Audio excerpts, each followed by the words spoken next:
Hello दोस्तों, I hope आप सभी अच्छे होंगे। आपने हमारी पुरानी वीडियो देखी होगी, आपको कैसी लगी हमें कमेंट बॉक्स में बताते रहिएगा। और आज हम चलिए शुरू करते हैं आज की अपनी नई video. The greatest distance for which the lens of a relaxed eye can focus light on the retina is called the far point. The far point of a normal eye is at infinity. We can summarize the three important functions of the eye as follows: admitting appropriate amount of light, refracting the light to form a sharp image, collecting and sending information about the image to the brain for further processing. Now let us discuss some common optical defects in the human eye. The most common defect of the human eye that is found in aged persons is presbyopia. The ability to focus on near objects diminishes with age. This is known as presbyopia. The near point changes with age. For a 10-year-old boy with good health, the near point may be about 7 to 8 centimeter.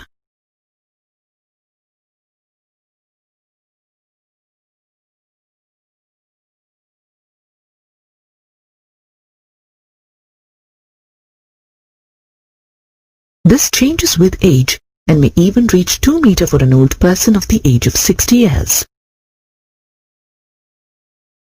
Hence, aged people cannot see objects placed at normal distances of about 25 centimeter. The incoming light rays are refracted to focus behind the retina. Presbyopia can be corrected by using an appropriate converging lens. Another vision defect that is similar to presbyopia is hypermetropia or farsightedness. Note that presbyopia is caused by old age, whereas hypermetropia is a vision defect that can be observed in persons of any age. A person suffering from hypermetropia will have normal vision when looking at objects at the far point. But the objects that are close to the eye are focused behind the retina, and as a result, vision is blurred. The defect caused by hypermetropia can be rectified by using a convex lens of appropriate focal length. When a converging lens of suitable focal length is used to rectify either presbyopia or hypermetropia, the image of the object is formed at the near point of the person. For example, let us find the power of the corrective lens used by a person suffering from hypermetropia with near point at 2 meter.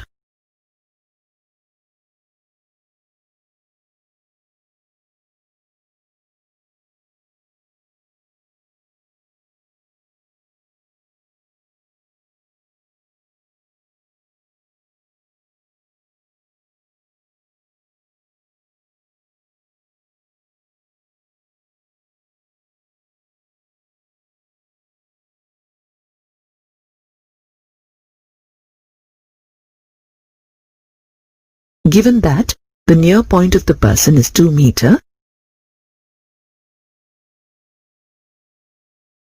but for a normal person the near point is 0.25 meter.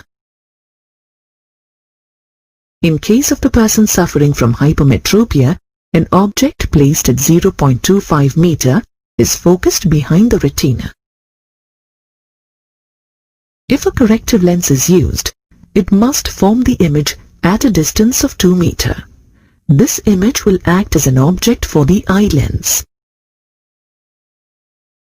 That means if U is equal to 0.25 meter, then V must be equal to 2 meter.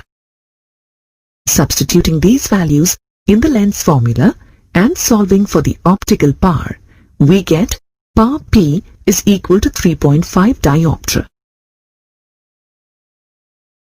Another commonly observed eye defect is myopia or nearsightedness. An optical defect in which distant objects appear blurred because their images are focused in front of the retina is called myopia or nearsightedness. The person suffering from myopia will have perfect vision when looking at objects close to the eye. But, in the case of an object at a faraway place, the eye produces more than required convergence, and as a result, the image is formed before the retina.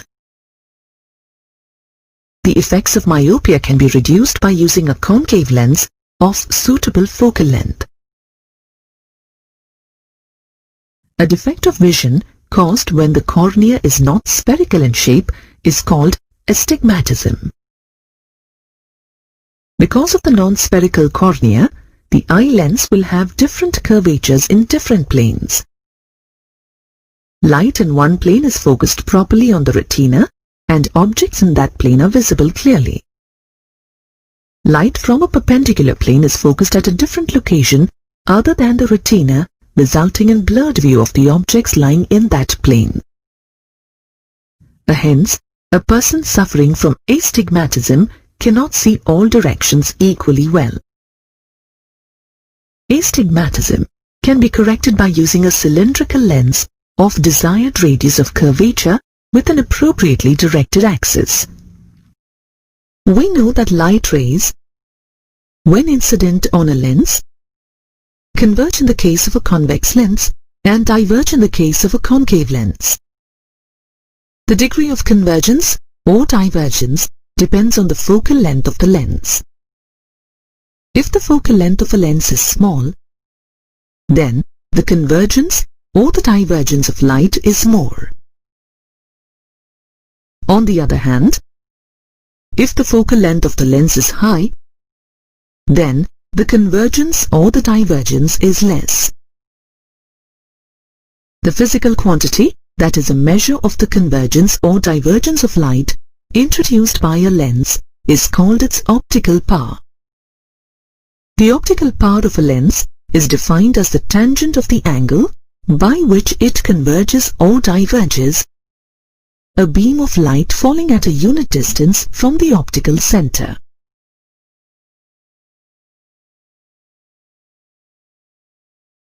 You know that a light ray, when incident parallel to the principal axis, after refraction by a convex lens, passes through its principal focus. If the ray is incident at a height h from the pole, and the deviation of the light ray, or the angle through which the light ray converges, is d, then tan d is equal to h by f. If h is equal to 1 unit, tan d is equal to 1 by f. But as per definition, tan d for h equal to 1 unit is the power of the lens. Therefore, optical power P is equal to 1 by f. That means optical power of a lens is the reciprocal of its focal length. The SI unit of optical power of a lens is dioptra and is indicated by D. Power of lens is 1 dioptra if its focal length is 1 meter. Power of a lens can be positive or negative. As per the Cartesian sign conventions, focal length of a convex lens is positive and that of a concave lens is negative. Hence, the power of a lens is positive for a converging lens and negative for a diverging lens.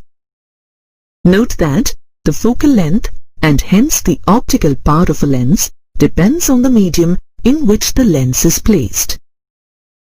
For example, a converging lens in air with focal length equal to 20 cm is made of glass of refractive index 3/2. Let us find its optical power when placed in water of refractive index 4/3. It is given that refractive index of glass Ng is equal to 3/2.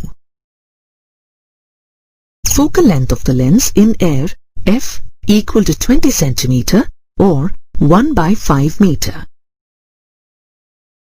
According to the lens maker's formula, 1 by f is equal to ng minus 1 into 1 by r1 minus 1 by r2. Substituting the values of f and ng in the equation and on further simplification, we get 1 by r1 minus 1 by r2 is equal to 10 per meter. Let the focal length be f dash when the lens is placed in water. Then, according to the lens maker's formula, 1 by f dash is equal to ng by nw minus 1 into 1 by r1 minus 1 by r2. On substituting the above values and on further simplification, we get 1 by f dash is equal to 1.25 per meter. That means the power of the lens in water is equal to 1.25 dioptra. Therefore, the optical power of the given lens in air is 5 dioptra, and when placed in water, it is changed to 1.25 dioptra. Many optical instruments use a system of combination of lenses in order to get the required magnification and to enhance the sharpness of the picture.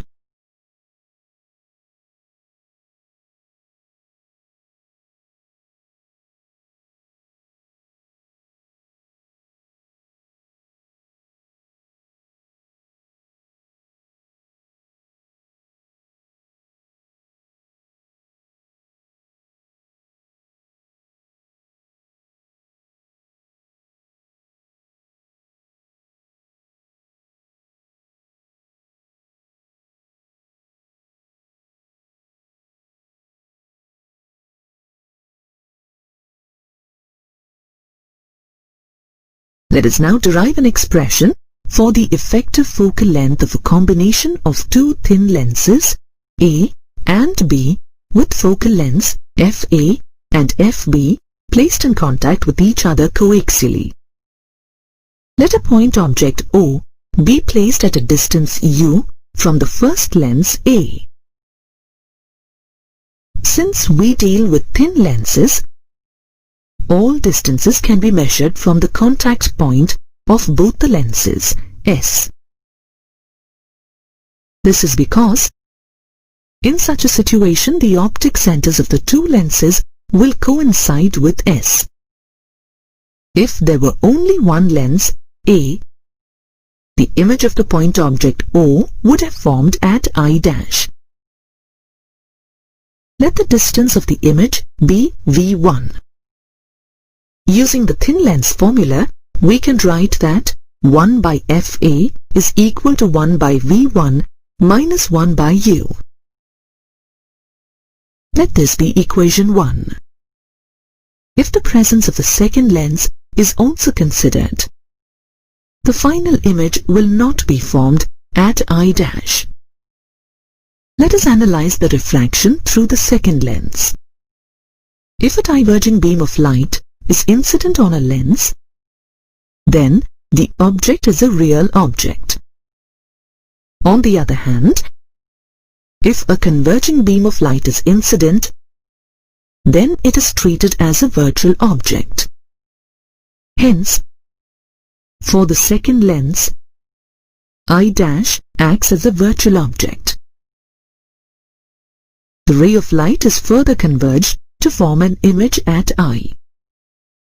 If the image I is at a distance V, then 1 by FB is equal to 1 by V minus 1 by V1.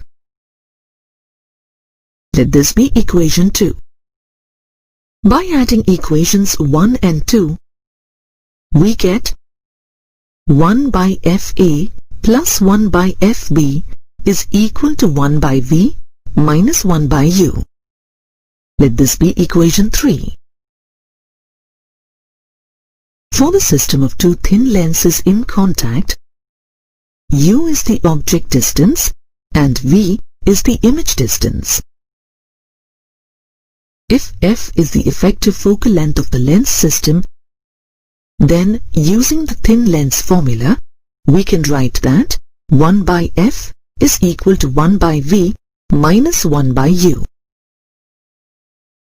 Let this be equation 4. From equations 3 and 4, we can write that 1 by f is equal to 1 by fa plus 1 by fb. Let this be equation 5. Since optical power of a lens is the reciprocal of its focal length, we can rewrite the equation 5 in terms of the optical powers as P is equal to PA plus PB. Let this be equation 6, where P is the net optical power of the combination of two lenses with individual powers equal to PA and PB.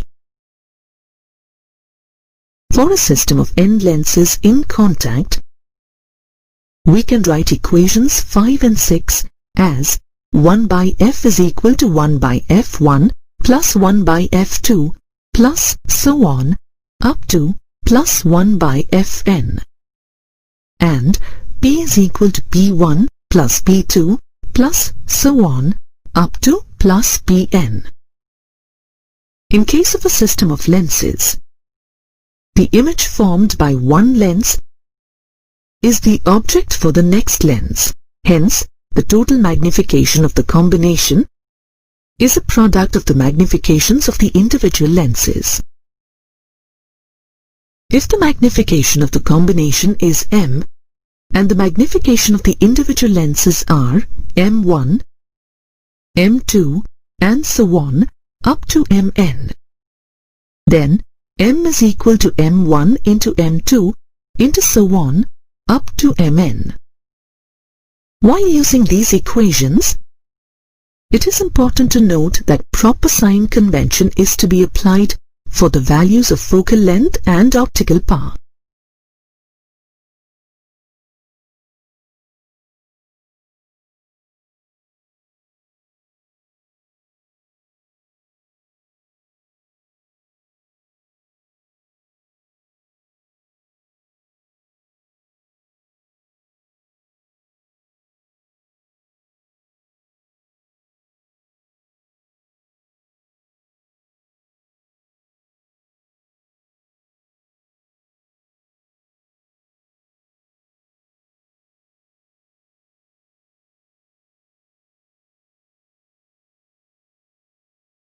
Let us look at an example to understand this better. If a convex lens of focal length 10 cm is in contact with a concave lens of focal length 15 cm, how does the combination work? According to the Cartesian sign conventions, we have focal length of the convex lens f1 equal to 10 cm and the focal length of the concave lens f2 equal to minus 15 cm. If f is the focal length of the combination, then 1 by f is equal to 1 by f1 plus 1 by f2. Substituting the values of f1 and f2, and after simplification, we get f is equal to 30 cm. Since the effective focal length is positive, the combination of the given lenses act as a convex lens of focal length 30 cm. If these two lenses are separated by a distance of 10 cm and a point object is placed at a distance of 15 cm before the convex lens, where does the final image get formed? In this case, in addition to the focal lengths of the two lenses, it is also given that the distance between the two lenses, d, is equal to 10 cm and the object is at a distance of 15 cm. First, let us find the position of the image I1 formed by the convex lens only. Let the image distance be V1. On substituting these values in the thin lens formula, and solving for V1, we get V1 equal to 30 centimeter. Hence, the image is formed at a distance of 30 centimeter from the convex lens. Now introduce the concave lens between the convex lens and the image I1 at a distance of 10 centimeter from the convex lens. The image I1 formed by the first lens serves as the object for the second. This distance U1 is 20 centimeter to the right of the concave lens. Since it is to the right of the lens, its value is positive. If the final image is at a distance V from the concave lens, then 1 by V is equal to 1 by F2 plus 1 by U1, or V is equal to U1 F2 by U1 plus F2. On substituting the values of U1 and F2 and solving for V, we get V as equal to minus 60 centimeter. The negative sign indicates that the final image is formed to the left of the concave lens at a distance of 60 centimeter. Note that the virtual object is in between F and 2F of the concave lens, and hence the rays are diverged to form an image to the left of it.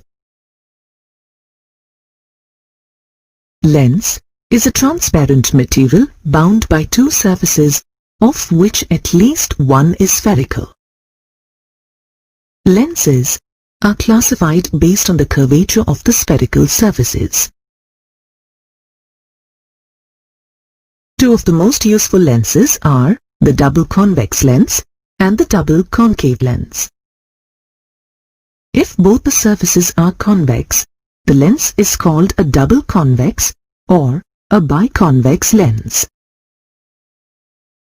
And on the other hand, if both the surfaces are concave, then the lens is a double concave or a biconcave lens. The central point of a lens is called its optical center.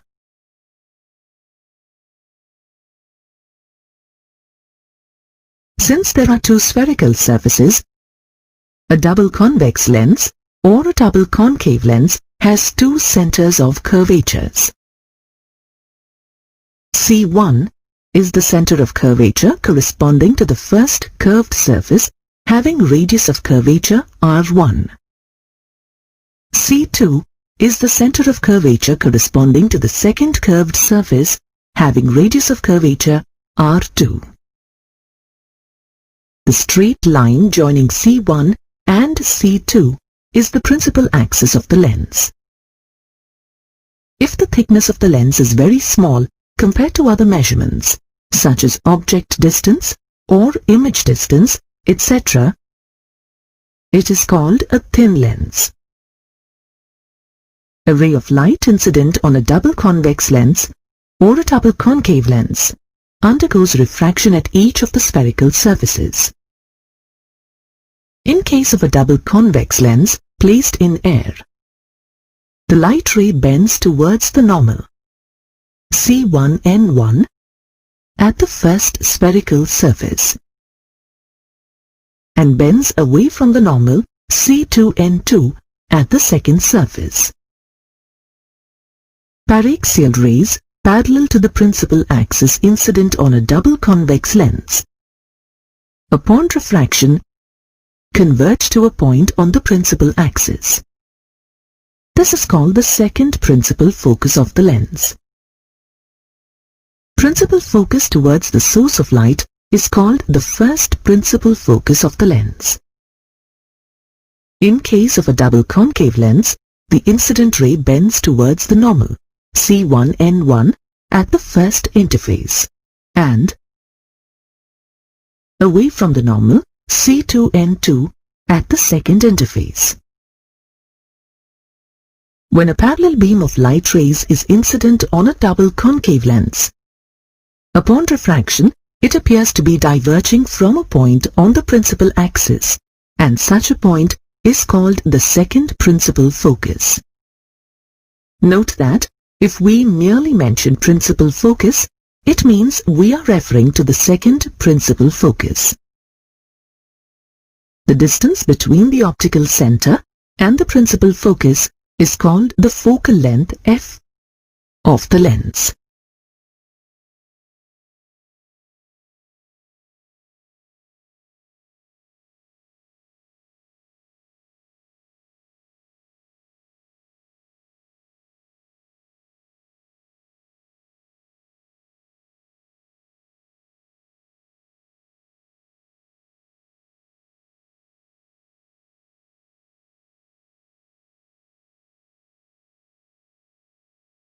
Let us now study the images of an extended body formed by a lens. To locate the image by drawing a ray diagram, we usually trace the path of any two of the following rays. Light ray that is parallel to the principal axis, after refraction, passes through the second principal focus in case of a double convex lens, and appears to diverge from the second principal focus in case of a concave lens. If a light ray is directed towards the optical center of a lens, then it passes through the lens without any deviation. If a light ray passes through the first principal focus of a convex lens, then after refraction it passes parallel to its principal axis. In case of a double concave lens, if a ray of light appears to converge onto the first focal point, then after refraction it becomes parallel to its principal axis. Now, observe the image formation in case of a convex lens when an extended object is placed at different positions. In the case of a double concave lens, the image formation for various positions of the object is as shown. Observe that the double concave lens always forms a diminished virtual image, and as the object is moved towards the lens, the image also moves in the same direction. The images formed by a lens can also be explained mathematically as follows. Consider a double convex lens AB made of material with refractive index N2 and placed in a medium of refractive index N1. Let C1 and C2 be the centers of curvatures of the two spherical surfaces ADB and AEB with their radii of curvature equal to R1 and R2 respectively. If a point object O is placed on the principal axis, its image is formed at I. Let U be the object distance and V be the image distance. The refraction of light through the lens can be split into two steps. In the first step, let us consider the refraction at the first spherical surface ADB. Because of this refraction, a real image of O would have formed in the second medium at I1.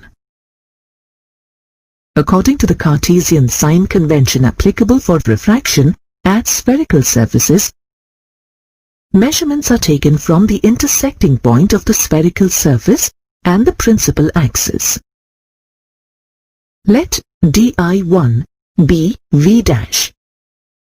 Since we consider only thin lenses, DO is equal to U.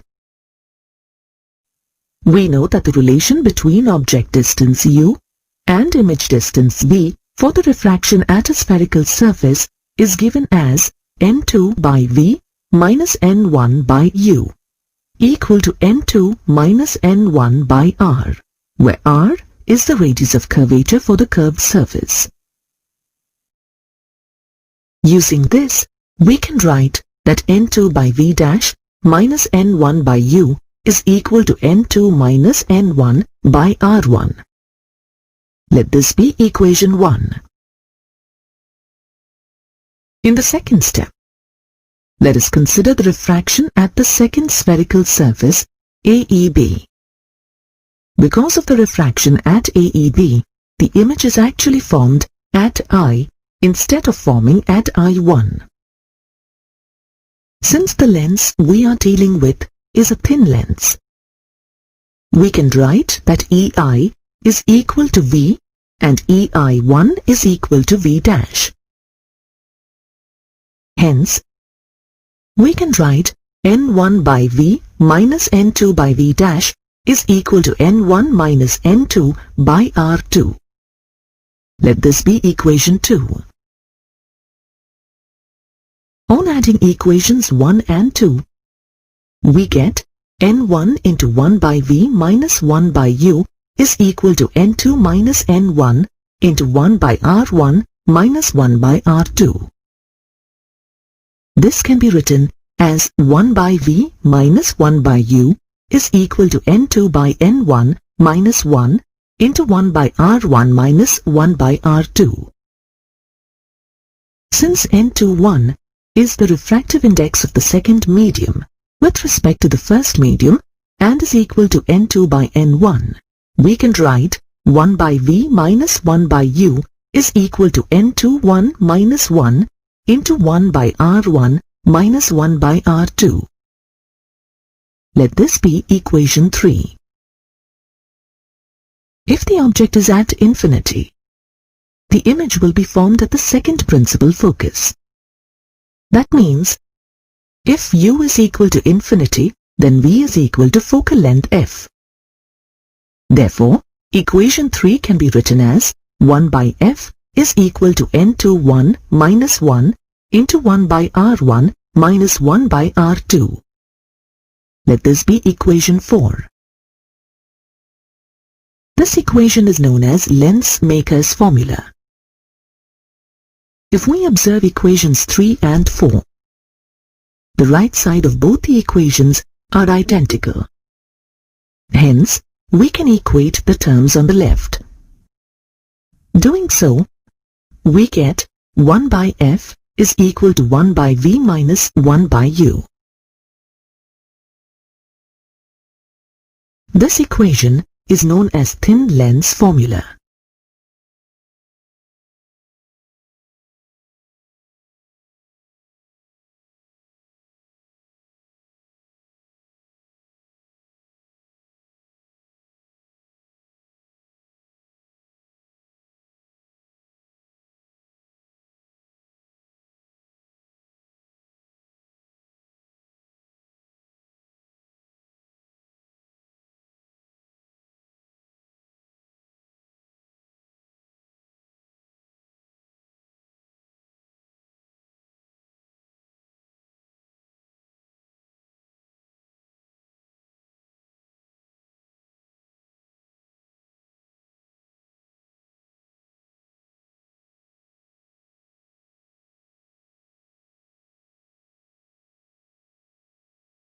Now place an object OJ of height h before a double convex lens.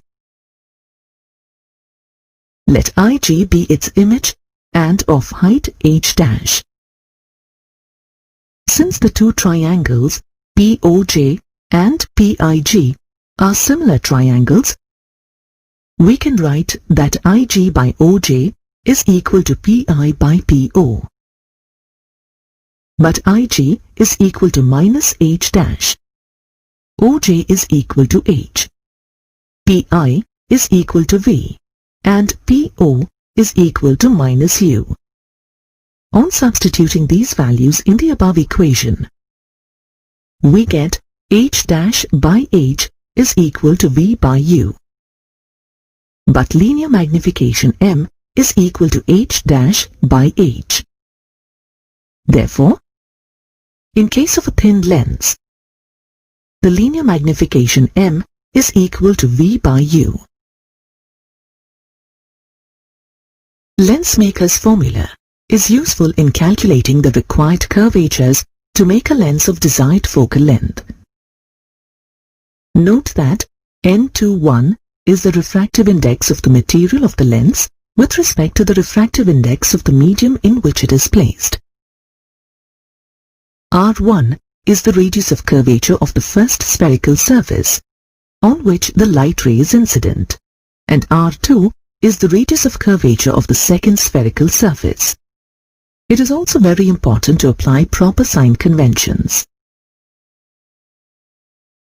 Let us apply the lens maker's formula to find out the focal length of a double concave lens of glass of refractive index 1.5 placed in air and with radii of curvature 30 cm and 45 cm respectively.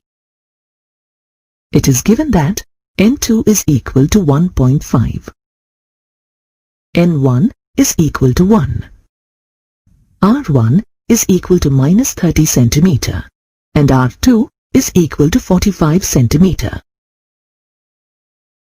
Note that since R1 is measured in the direction opposite to that of the incident ray, it is taken with a negative sign. Substituting these values in the lens maker's formula and on further simplification,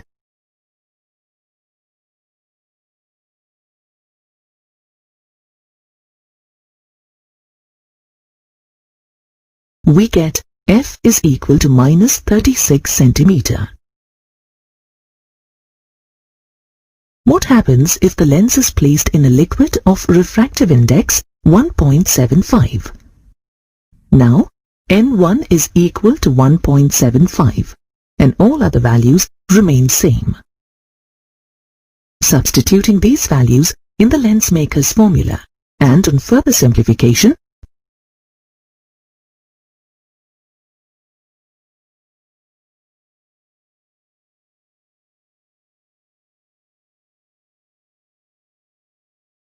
we get F is equal to 126 cm. Note that the focal length is positive. This means that a double concave lens placed in a tensor medium acts as a converging lens.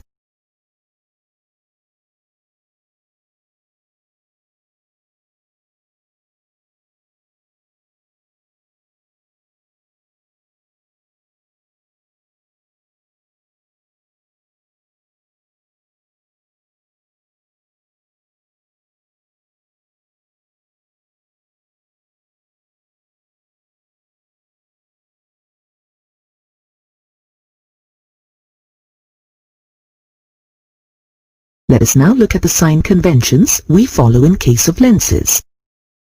These are similar to the ones we followed in case of spherical mirrors. All measurements are made from the optical center of the lens. Measurements made in the direction of the incident light are taken as positive, and if measured in the opposite direction, they are taken as negative. Heights in the upward direction to the principal axis are taken as positive, and in the downward direction are taken as negative. Note that the focal length is positive for a double convex lens and negative for a double concave lens. Let us see how we apply sign conventions by solving the following example. Where should an object be placed before a convex lens of focal length 10 cm to get an image that is 3 times the size of the object? In this problem, it is given that F is equal to 10 cm and M is equal to 3. M is positive if the image is erect and negative if the image is inverted. As per the thin lens formula, 1 by F is equal to 1 by V minus 1 by U. On rearranging the terms,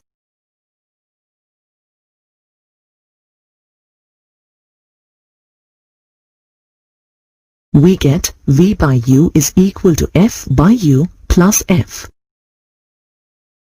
Therefore, linear magnification M is equal to V by U, which is also equal to F by U plus F. If the image is real, then minus 3 is equal to 10 by U plus 10. On simplification, we get U is equal to minus 40 by 3. If the image is virtual, then M is equal to 3.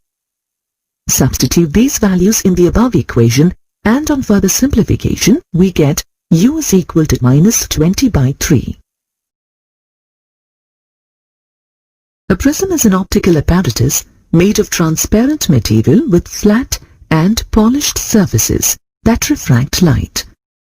The most commonly used prism is a triangular prism which has 2 triangular and 3 rectangular surfaces. The 2 rectangular surfaces through which light is refracted are called the refracting surfaces of the prism. The cross-section of a prism that is perpendicular to the refracting surfaces is called its principal section. Here, ABC is the principal section. The faces AB and AC represent the 2 refracting surfaces. The angle between the 2 refracting surfaces is called the angle of the prism or the refracting angle. Let us derive the expression for angle of deviation for triangular prism. Consider a light ray PQ incident on the refracting surface AB at an angle of incidence I. Let NN' be the normal to the surface AB at Q. The ray of light refracts at the face AB and QR represents the refracted ray. Let the angle of refraction be R1. The refracted ray QR is incident on the refracting surface AC at R and emerges along RS from the prism. Let NN" be the normal to the surface AC at R. For refraction at the surface AC, let the angle of incidence be R2 and angle of refraction be E, which is also known as angle of emergence. The angle between the incident ray PQ and the emergent ray RS is called angle of deviation D. In the quadrilateral AQNR, angles AQN and ARN are right angles. Hence, angle A plus angle QNR is equal to 180 degrees. Let this be equation 1. Since the sum of the angles in a triangle is equal to 180 degrees, in the triangle QRN, R1 plus R2 plus angle QNR is equal to 180 degrees. Let this be equation 2. From equations 1 and 2, we can write that angle A is equal to R1 plus R2. Since angle A is the refracting angle of the prism, we can write that refracting angle A is equal to R1 plus R2. Let this be equation 3. In the triangle MQR, angle MQR is equal to I minus R1 and angle MRQ is equal to E minus R2. Since in a triangle, external angle is equal to the sum of the 2 opposite internal angles, for the triangle MQR, we have D is equal to I minus R1 plus E minus R2, or D is equal to I plus E minus of R1 plus R2. On substituting the value of angle A from equation 3, we get D is equal to I plus E minus A. Let this be equation 4. Since the angle of refraction depends on the wavelength and refractive index of the prism, we can say that the angle of deviation D depends on the refractive index of the prism, wavelength of the incident light ray, refracting angle of the prism, and the angle of incidence. The angle of deviation increases with increase in the refractive index of the material of the prism. More the wavelength of the incident light ray, less is its deviation. Experimentally, it has been found that the angle of deviation decreases with increasing refracting angle.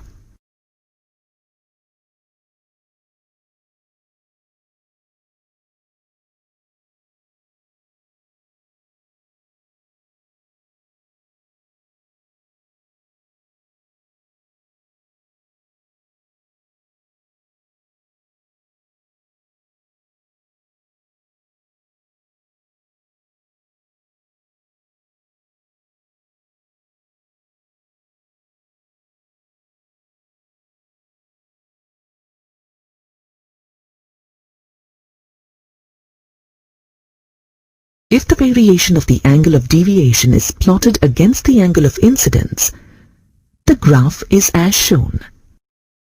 As the angle of incidence increases, the angle of deviation initially decreases, reaches a minimum value, and then increases.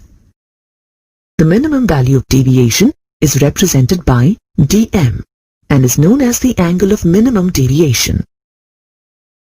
Hence, corresponding to any value of the angle of deviation other than dm, we have two angles of incidence. These two angles correspond to I and E. That means, if one is the angle of incidence, the other will be the angle of emergence. Interchanging I and E does not make any difference to the value of deviation d. If PQ is the incident ray, then RS is the emergent ray, and if light enters the prism along SR, it emerges from the prism along QP. If the incident light strikes the prism at an angle that makes the deviation minimum, then the prism is said to be at its minimum deviation position. When the prism is placed at its minimum deviation position, it is found that the light ray passes through the prism symmetrically and is parallel to the base. In this case, the angle of incidence, I, is equal to the angle of emergence, E. Because of the symmetry, we can also write that R1 is equal to R2 and let them be equal to R. Hence, when the prism is at its minimum deviation, equation 3 can be written as A is equal to 2R or R is equal to A by 2. Equation 4 can be written as dm is equal to 2I minus A or I is equal to A plus dm by 2. But the refractive index of the material of the prism, N21, is equal to sin I by sin R. On substituting the values of I and R from equations 5 and 6, we get N21 is equal to sin A plus dm by 2 by sin A by 2. Let this be equation 7. Using equation 7, the refractive index of the material of the prism with respect to the surrounding medium can be found accurately. In this method, the values of A and dm are found experimentally. If the refracting angle of the prism is small, then the value of the minimum deviation is also small.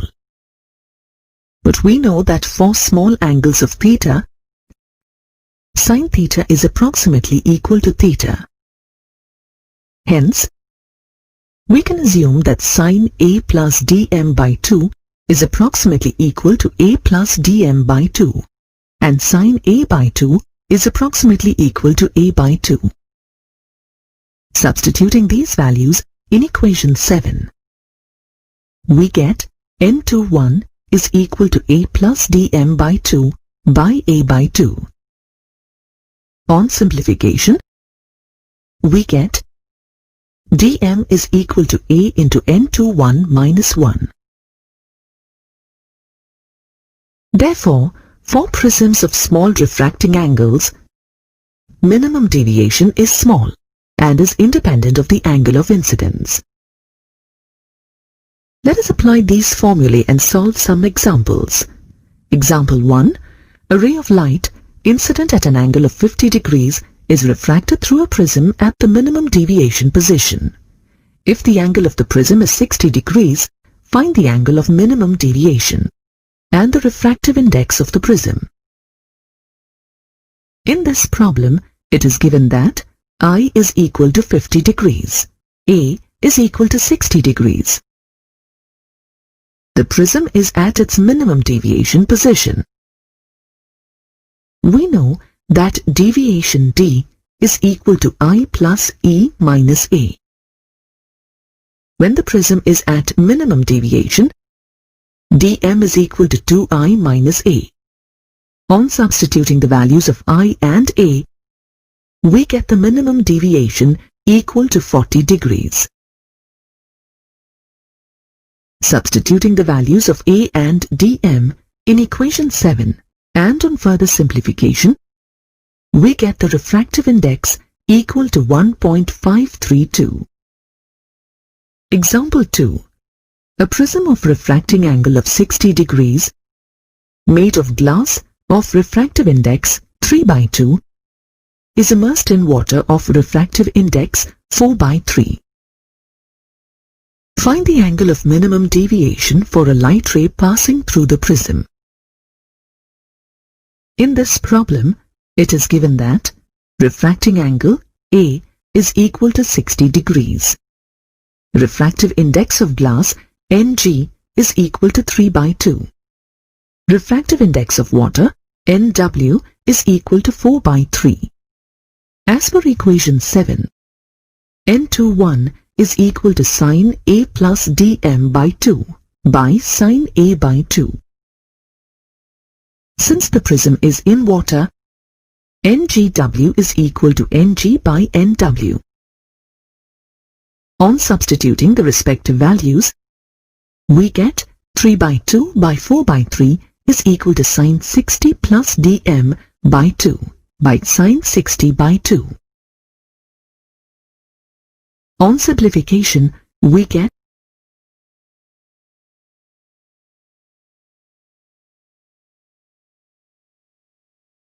dm is equal to 8.46 degrees.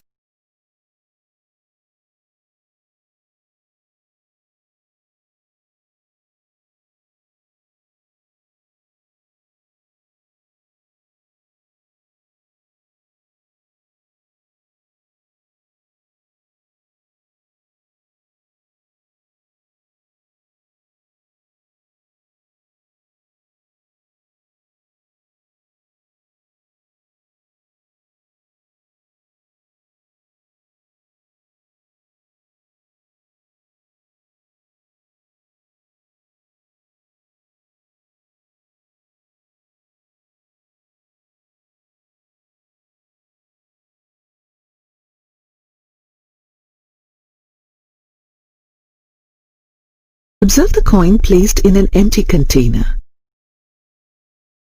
Rays from the coin enter the eye and make it visible. If the eye is lowered, at some point, we lose sight of the coin. As water is filled in the container, the coin is visible again. This is due to refraction of light. Some of the rays of light from the coin, while traveling from water to air, bend at the water-air interface and reach the eye. This makes the coin visible again by giving the impression that the object is at a different location. While passing from one transparent medium to another, an obliquely incident ray of light bends at the interface of the two media. This phenomenon is called refraction of light. Refraction of light is due to the fact that the speed of light is different in different media. The extent of refraction can be found if we know an optical property of the medium called refractive index. Refractive index or absolute refractive index N of a medium is defined as the ratio of the speed of light in a vacuum to its speed in the medium. It is a pure number with no units and dimensions. If the speed of light in a medium is v, then N is equal to c by v. Let this be equation 1. Note that the speed of light in a medium is inversely proportional to its refractive index. For example, the refractive index of water NW is 1.33 and that of the glass Ng is 1.52. Since refractive index of glass is more than that of water, the speed of light in glass is less than the speed of light in water. If the refractive index of a medium is greater than that of another medium, then the first medium is said to be optically denser than the second medium. For example, glass is optically denser than water. Note that optical density of a medium is different from its mass density. The optical density of a medium is its refractive index and depends on the speed of light in it. Whereas mass density is the mass per unit volume.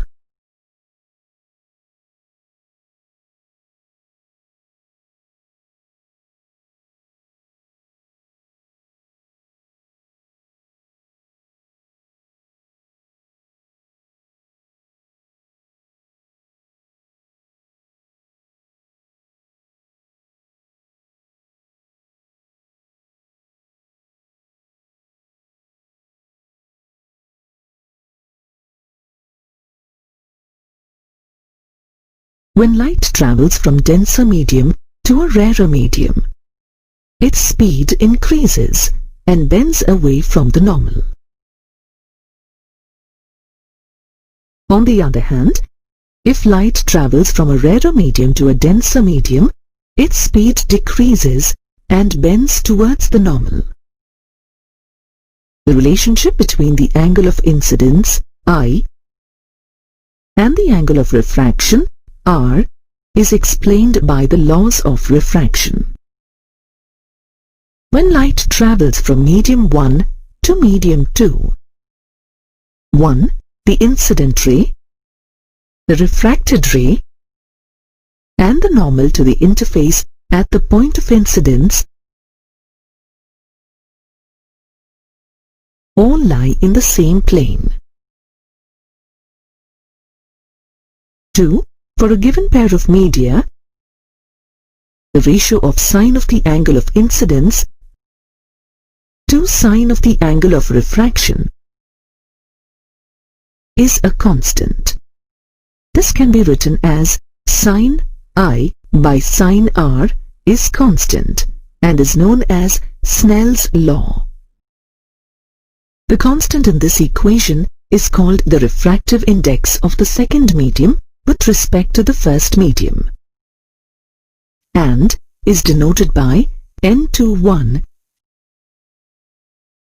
N21 is a characteristic of the pair of media for a given wavelength of light and is equal to the ratio of the speed of light in medium 1, V1, to the speed of light in medium 2, V2. Let this be equation 2. By using equation 1, we can write N1 is equal to C by V1 and N2 is equal to C by V2. Therefore, V1 by V2 is equal to N2 by N1. Using equation 2, N21 is equal to V1 by V2, which is equal to N2 by N1. If N12 is the refractive index of the medium 1 with respect to medium 2, we can write that N12 is equal to V2 by V1. From these two equations, we can conclude that N21 is equal to 1 by N12. Now, consider a case where a ray of light first travels from medium 1 to medium 2, and then from medium 2 to medium 3. Let N21 be the refractive index of medium 2 with respect to medium 1. N32 be the refractive index of medium 3 with respect to medium 2. and N3, 1 be the refractive index of medium 3 with respect to medium 1. If V1, V2 and V3 are the speeds of light in the three media respectively, then we have N21 is equal to V1 by V2, N32 is equal to V2 by V3, and N31 is equal to V1 by V3. V1 by V3 can also be written as V2 by V3 into V1 by V2. Therefore, N31 is equal to N32 into N21.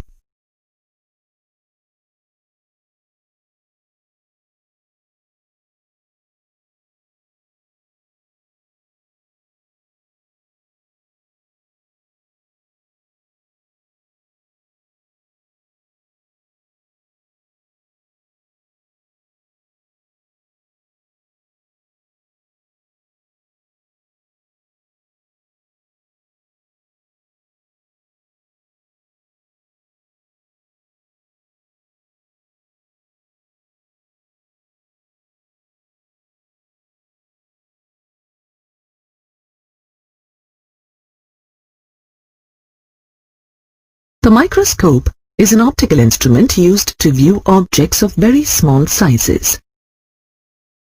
The apparent size of the object viewed through the microscope is many times larger than its actual size. Primarily, the apparent size of an object is determined by the size of its image on the retina, which in turn depends on the angle subtended by the object at the eye. When the object is far from the eye, it subtends a small angle at the eye, and hence its apparent size is also small. As it is moved closer to the eye, the angle subtended by it at the eye increases, resulting in the increase of its apparent size. We know that the closest distance for comfortable view is the least distance of distinct vision, or the near point, usually represented by D. When the object is placed at the near point, the angle subtended by it at the eye and its apparent size is the greatest. If the object is closer to the eye than the near point, the eye cannot focus its sharp image on the retina. But a simple microscope or magnifier can be used to view such objects without any strain on the eye. A simple microscope is a converging lens of a small focal length. If it is placed between the eye and the object such that the object distance u is less than its focal length, then the erected magnified virtual image of the object is formed beyond the near point. The angular magnification, or the magnifying power of a simple microscope, is the ratio of the angle subtended by the image at the eye when seen through the microscope to the angle subtended by the object at the unaided eye when it is placed at the near point.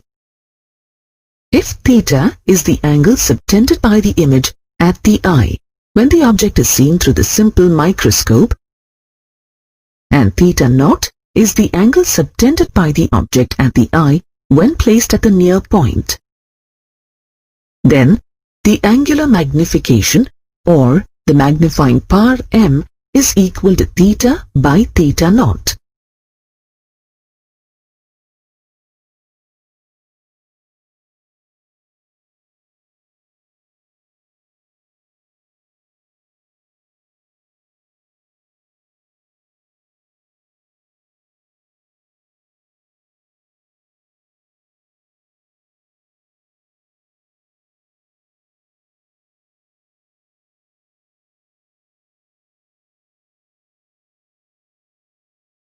Now, let us find some useful expressions for the magnification of a simple microscope.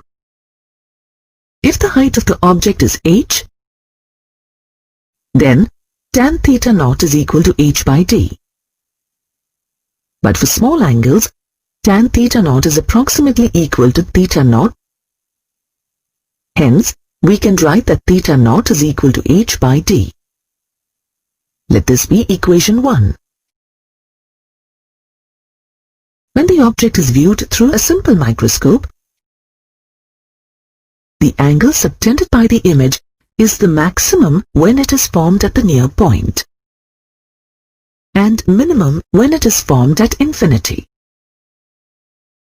When a simple microscope is adjusted in such a way that the object is at a distance slightly less than the focal length of the lens, then the virtual image is formed almost at infinity. This situation is known as normal adjustment. When the simple microscope is set for normal adjustment and the angle subtended by the image at the eye is theta 1, then tan theta 1 is equal to h by f, or theta 1 is equal to h by f. Let this be equation 2. If the angular magnification of the simple microscope when the image is formed at infinity is mi, then mi is equal to theta 1 by theta naught. On substituting the values of theta naught and theta 1 from equations 1 and 2, and on further simplification, we get the angular magnification or the magnifying power of the simple microscope as mi is equal to d by f. Let this be equation 3. Now let us find the angular magnification of the simple microscope when the image is formed at the near point. Let the angle subtended at the eye by the image when formed at the near point be theta 2. From the ray diagram, we can write that theta 2 is equal to h by u0. Let this be equation 4.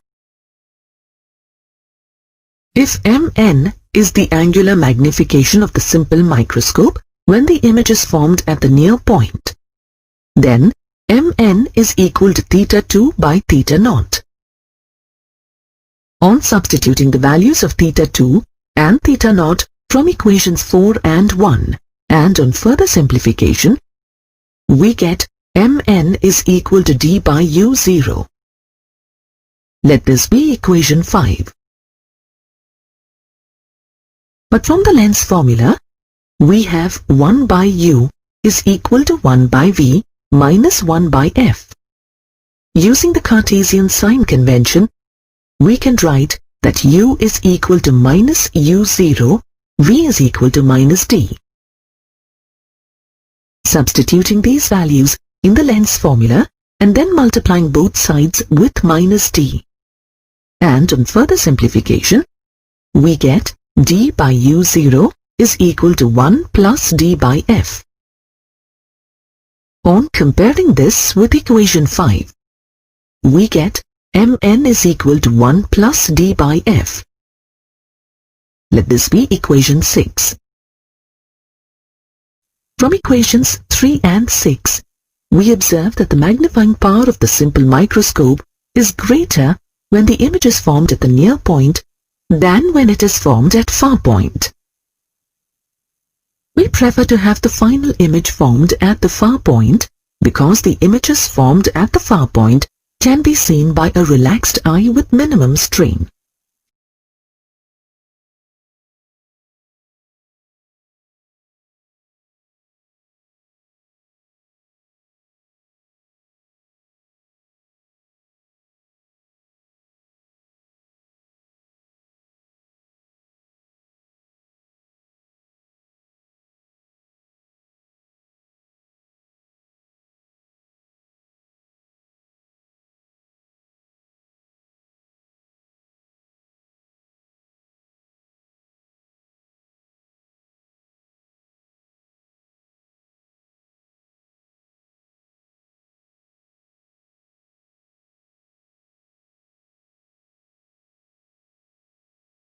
When greater magnification is required to view microscopically smaller objects, a compound microscope is used. A compound microscope consists of two convex lenses arranged coaxially. The lens O, that is close to the object to be viewed, is called the objective, and the lens E, that is close to the eye, is called the eyepiece. The objective of a compound microscope is of a small focal length and has a small aperture, whereas the aperture of its eyepiece is large. Let a small object AB be placed at a distance that is just greater than the focal length of the objective FO. When the light rays from the object are incident on the objective forms an image A-B-, which is real, inverted and magnified. This image A-B' acts as the object for the eyepiece. If the position of the eyepiece E is so adjusted that A-B' lies between the optical center and the first principal focus, then a virtual and magnified final image A"B" is formed.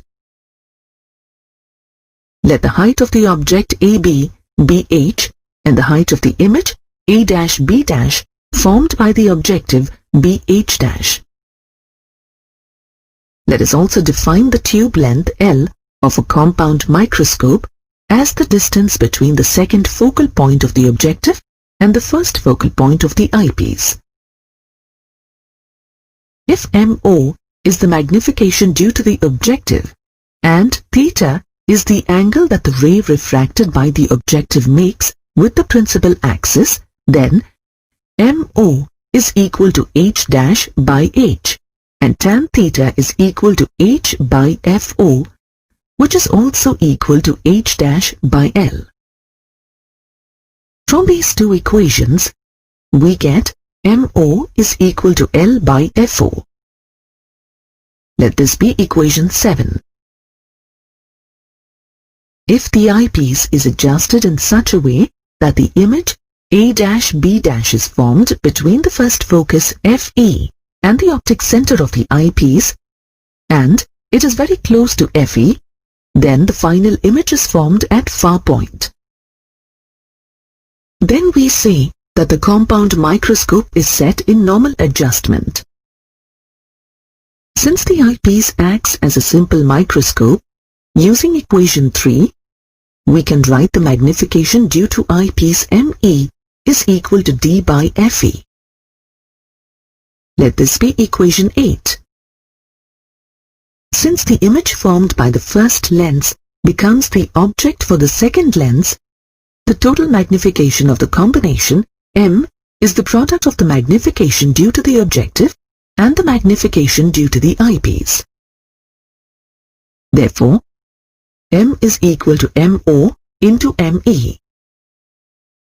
Substituting the values of MO and ME from equations 7 and 8, we get M is equal to L by FO into D by FE.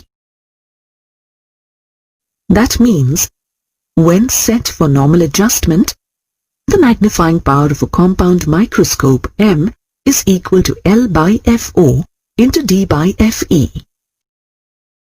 If the eyepiece is adjusted such that the final image is formed at the near point, then, using equation 6, ME is equal to 1 plus D by FE. In such a case, the magnifying power of the compound microscope M is equal to L by FO into 1 plus D by FE. For larger magnification, the objective and the eyepiece of a compound microscope must have small focal lengths. The magnifying power is generally expressed in terms of x, where x is the number of times the size of the image appears to be when compared to the size of the object. For example, if a compound microscope is marked as 10x, then its magnification is 10, and it denotes the number of times the size of the image appears to be when compared to the size of the object. In fact, the objective and the eyepiece of a compound microscope are made of a multiple lens system. This improves the quality of the image and minimizes various optical defects.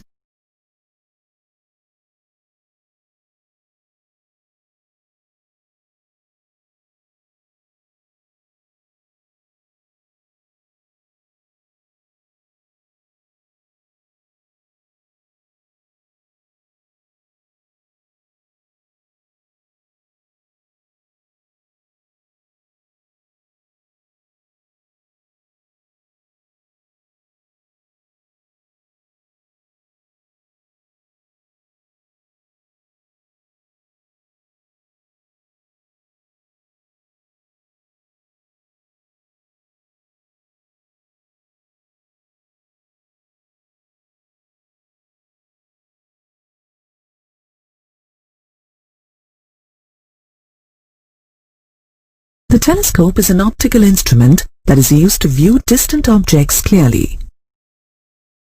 The astronomical telescope is used to view celestial bodies, and the terrestrial telescope is used to view distant objects on the Earth's surface. Let us now study about an astronomical telescope. Consisting of two converging lenses placed coaxially. One of the converging lenses is called the objective, which is closer to the object to be viewed, and the other is closer to the eye and is called the eyepiece. To capture the image of a distant object, the objective must gather large amounts of light, and hence the aperture and the focal length FO of the object is large. The eyepiece of a telescope has a small aperture and a small focal length FE. When the telescope is turned towards a celestial object, parallel rays from the distant object are incident on the objective, which form an image AB at the focus FO of the objective, and this image is real, inverted, and of point size. The image AB acts as an object for the eyepiece, and the final image A-B- of the distant object is formed by the eyepiece. The image A-B- is virtual, magnified, and is inverted with respect to the original object. Let the angle subtended by the object at the objective be alpha. Since the object is far away, the angle subtended by it at the objective is same as the angle subtended by it at the eye. Let beta be the angle subtended by the final image at the eye.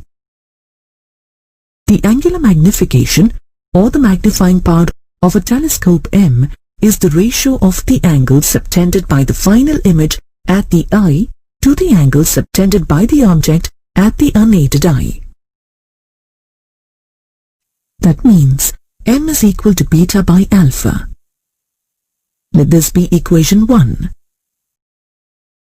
Let us now derive an expression for the magnification of an astronomical telescope when it is set for normal adjustment.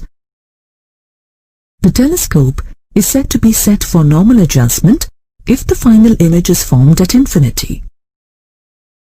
If the image AB is on the focal plane of the eyepiece, then the final image is formed at infinity. Since the two angles alpha and beta are very small, tan alpha is approximately equal to alpha, and tan beta is approximately equal to beta. But tan alpha is equal to AB by FO, and tan beta is equal to AB by FE. Hence, for small angles of alpha and beta, we can write that alpha is equal to AB by FO and beta is equal to AB by FE. Substituting the values of alpha and beta in equation 1 and on further simplification, we get M is equal to FO by FE. Let this be equation 2. Hence, we observe that the angular magnification or magnifying power of a telescope that is set for normal adjustment is the ratio of the focal length of the objective to the focal length of the eyepiece. In this case, the length of the telescope tube is equal to FO plus FE. It is important to note that the final image formed by an astronomical telescope is inverted. There is no difficulty for the viewer as most of the celestial objects are spherical in shape. If the astronomical telescope is used to view a terrestrial object, then the final image being inverted would be a cause of discomfort for the viewer. To overcome this problem, we use a terrestrial telescope which produces a final image that is erect with respect to the object.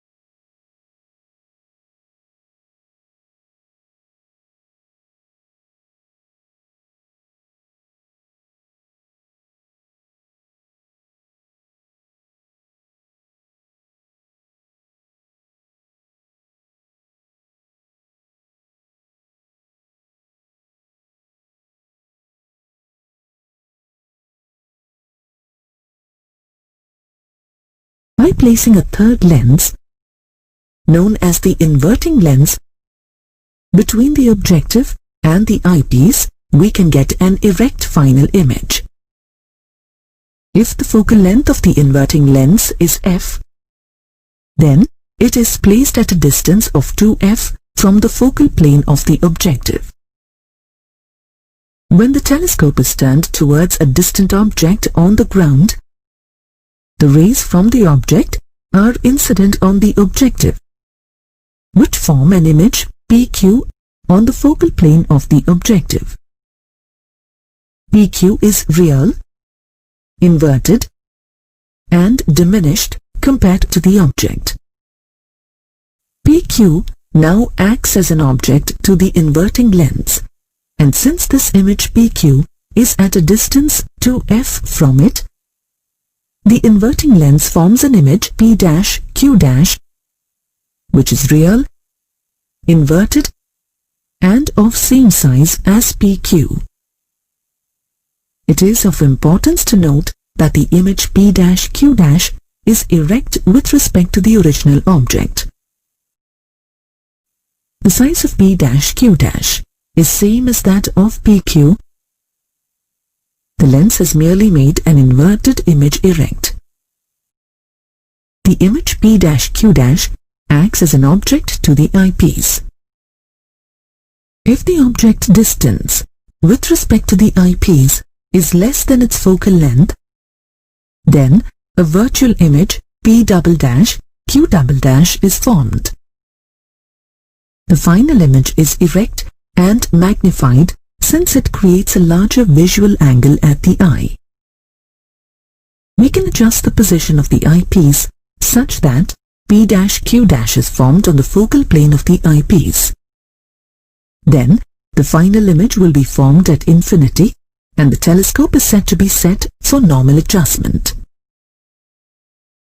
The magnifying power of the terrestrial telescope, when set for normal adjustment, is also equal to the ratio of the focal length of the objective to the focal length of the eyepiece.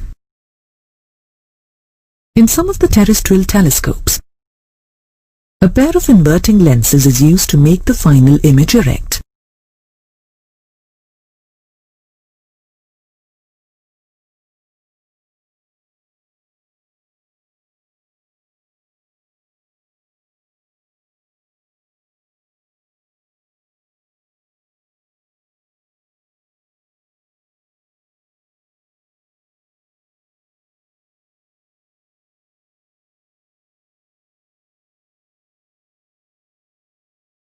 The main considerations of a telescope are its light gathering power and its resolving power. Light gathering power of a telescope depends on the size of the objective. If the size of the objective is large, then it can collect more light, and as a result, fainter objects can also be observed. The resolving power of a telescope is its ability to observe two objects in very nearly the same direction distinctly. The resolving power of a telescope also depends on the diameter of the objective. So, telescopes with large objectives provide high resolution and high magnification. It is important to note that the resolving power and the magnifying power refer to different entities. For example, if a double star system is observed by an astronomical telescope with a low resolving power as well as with a low magnifying power, the final image is as shown. It is neither well resolved nor well magnified. If we use an astronomical telescope with a low resolving power but with a high magnifying power, the final image of the double star system is as shown. We observe that the image is well magnified but not well resolved. If we use an astronomical telescope with a low magnifying power but with a high resolving power, the final image of the double star system is as shown. We observe that the image is well resolved but not well magnified. If we use an astronomical telescope with a high magnifying power as well as with a high resolving power, the final image of the double star system is as shown. We observe that the image is well magnified and well resolved. The telescopes we discussed so far are refracting telescopes which use a combination of lenses. The big lenses used in telescopes of high resolving power are heavy. Therefore, it is difficult to make and support them by the edges. It is also expensive to make large-sized refracting telescopes that are free from any kind of optical defects. For these reasons, modern telescopes are reflecting telescopes which use a concave mirror as an objective. The reflecting telescopes use an objective mirror at one end of an open tube, which reflects light back to a smaller diagonal plane mirror to bring the collected light to the eyepiece positioned at the side of the tube.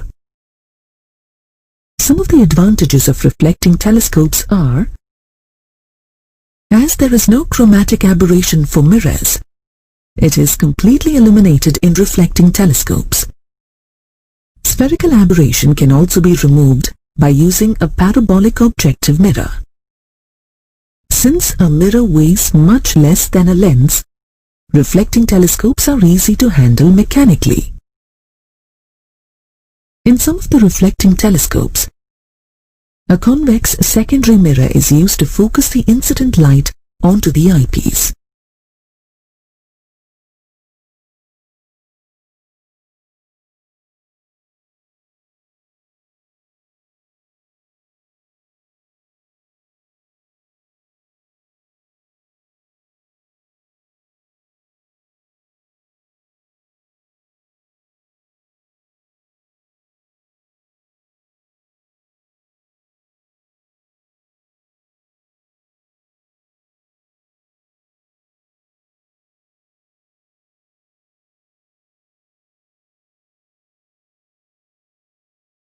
When a narrow beam of white light is incident on a prism made of transparent material, it is experimentally observed that the emergent light consists of several colors.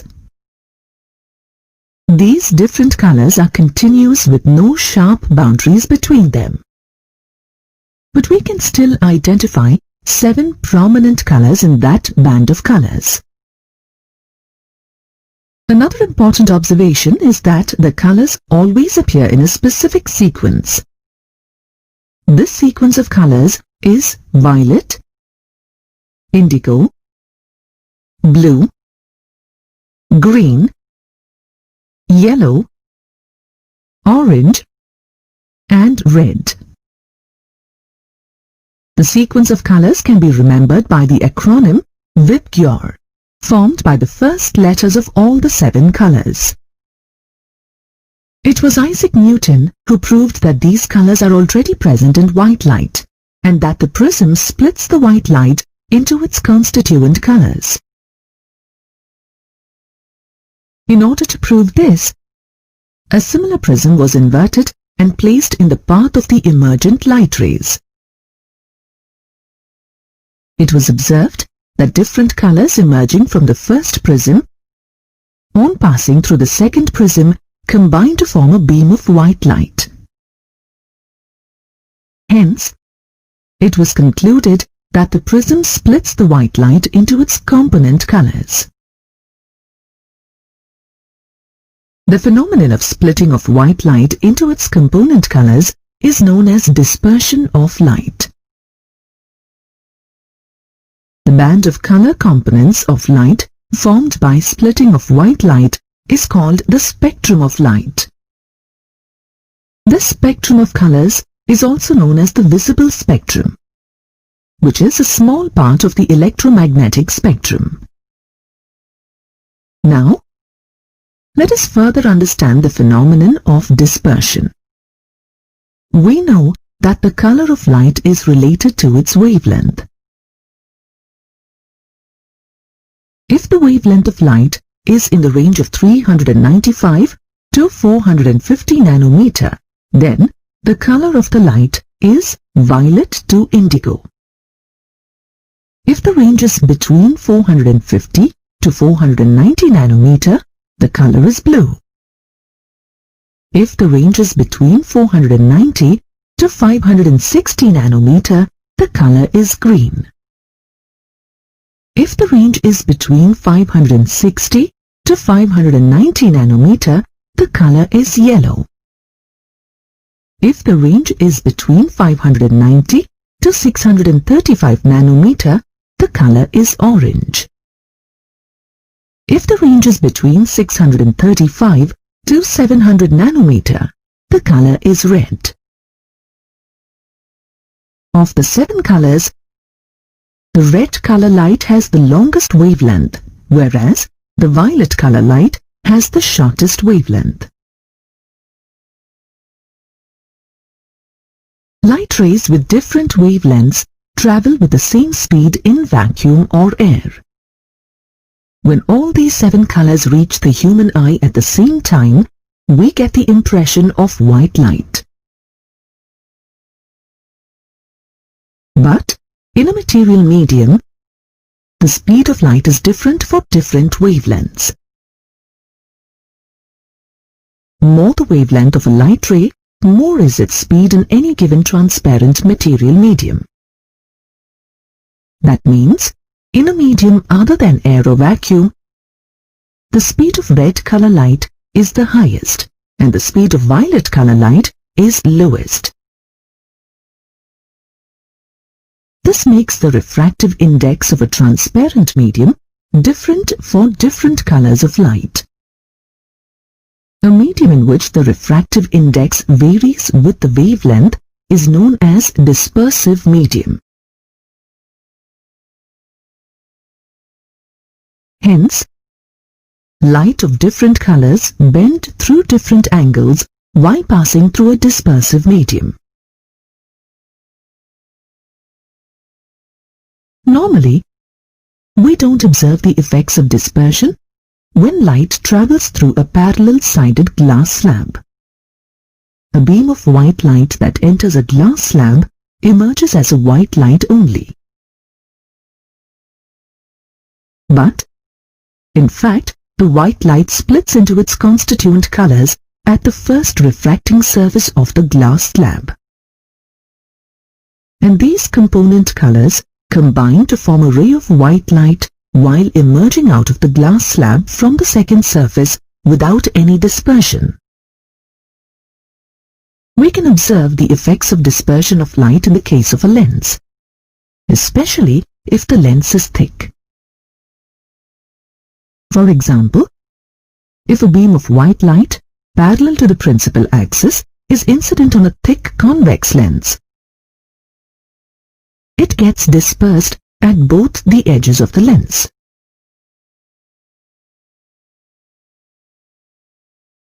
As a result, rays of different colors are focused at different points on the principal axis. Hence, the focal length of the lens is different for different colors. The red rays have a maximum focal length, whereas violet rays have minimum focal length. This inability of the lens to focus all the colors at one point is called chromatic aberration. Because of this, multiple colored images of an object are formed at different focal points. The image formed by violet rays is closer to the lens than the image formed by red rays. In the case of a convex lens, these images are in the direction of the incident light, and hence the chromatic aberration is positive.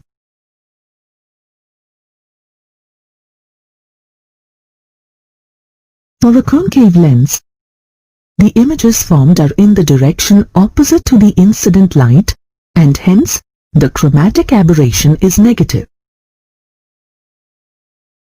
It is possible that a suitable combination of convex and concave lenses may be free of chromatic aberration.